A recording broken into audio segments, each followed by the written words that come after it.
Hurmatli karavan chikkenni sevib iste'mol qiladigan qadrdonlar, bugungi tayyorlaydigan mahsulotimiz kuriy kolsani tayyorlash jarayonini ko'rsatib beramiz.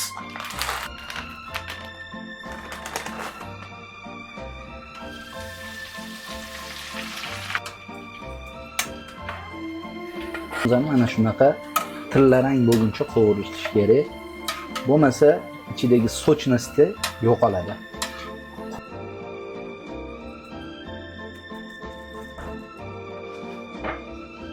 Kuriyning kolsamiz ketchup bilan ajoyib chiqishadi.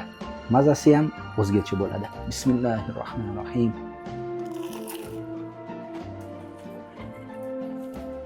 Haqiqatan mazasi o'zgacha. Hammaga tavsiya qilib qolamiz. Buni ovozini qaranglar.